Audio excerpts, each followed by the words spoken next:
गुरु प्यारी साध संगत जी, राधा स्वामी जी।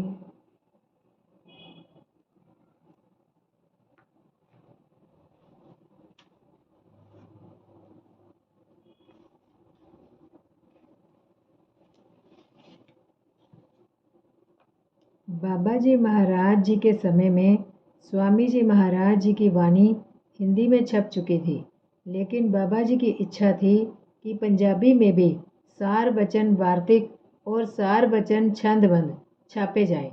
सन 1901 में बाबा जी ने स्वामी जी महाराज जी के छोटे भाई सेठ प्रताप सिंह जी से आज्ञा लेकर सार वचन वार्तिक तथा छंदबंद दोनों पुस्तकों को पंजाबी में छपवाने का आदेश दिया।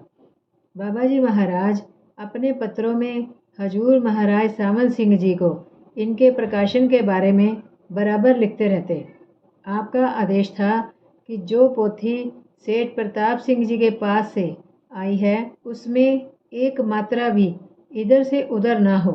इसी सिलसिले में अपने एक पत्र में आपने लिखा, मगर इतना फर्क जरूर हो कि ये ना लिखा जाए कि स्वामी जी का कोई गुरु नहीं था, क्योंकि बाबा जी महाराज फरमाया करते थे कि स्वामी जी ने उपदेश तुलसी साहिब हाथरस वालों से लिया था। 1903 में दोनों पुस्तकें पंजाबी में छपकर आ गई। बाबा जी महाराज अपने सत्संग में हमेशा बाह्यमुखी क्रियाओं की मनाही करते थे। संतों के फोटो चित्र आदि की पूजा के बारे में भी आपके विचार स्पष्ट थे।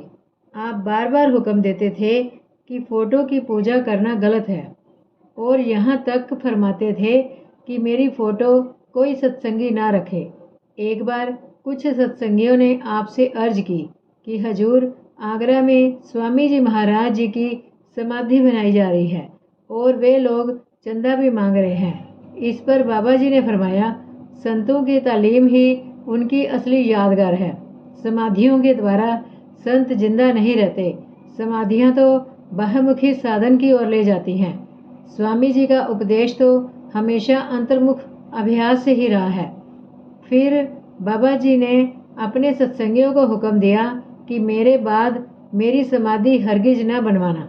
हजूर महाराज सामन सिंह जी की कमाई से बाबा जी हमेशा डेरे में रुपया लगाते थे। कुआं, छोटा और बड़ा सत्संग घर, कई कोठरियों, कमरों आदि में अधिकांश रुपया हजूर जी की सेवा में से ही लगा है। आगरा में स्वामी बाग में जो कोठरियां बनी उनमें भी हजूर जी की सेवा का बहुत बड़ा हिस्सा है। कई बार हजूर पहाड़ों में भी नौकरी के समय वहां से गर्म कपड़ा अथवा इस प्रकार की वस्तुएं सेठ प्रताप सिंह जी के लिए बाबा जी के पास भेजा करते थे। बाबा जी उन्हें आगरा भेजते और चाचा जी बड़े प्रेम से उन्हें स्वीकार करते। बाबा जी कई बार हजूर जी से फरमाते थे कि अपनी महिमा सिंह वाला की जमींदारी में से कुछ अनाज डेरे जरूर भेजा करो। बाबा जी के हुक्म के अनुसार हजूर लंगर के लिए गेहूं, मक्की आदि अनाज बराबर भेजते रहते थे। जब हजूर महाराज जी ने सिरसा में ज़मीनें खरीदी तो वहां से आप लंगर के लिए हमेशा सामान भेजते रहते। ये सिलसिला आज भी जारी है और हजूर जी के परिवार की ओर से हर साल सैकड़ों मन सामान ट्रकों में भरकर लंगर के लिए भेजा जाता है। राय साहब मुंशी राम जी अपनी डायरी में लिखते हैं कि हजूर महाराज सामन सिंह जी फरमाया करते थे कि सेवा बड़ी खुशकिस्मती से मिलती है और कभी व्यर्थ नहीं जाती।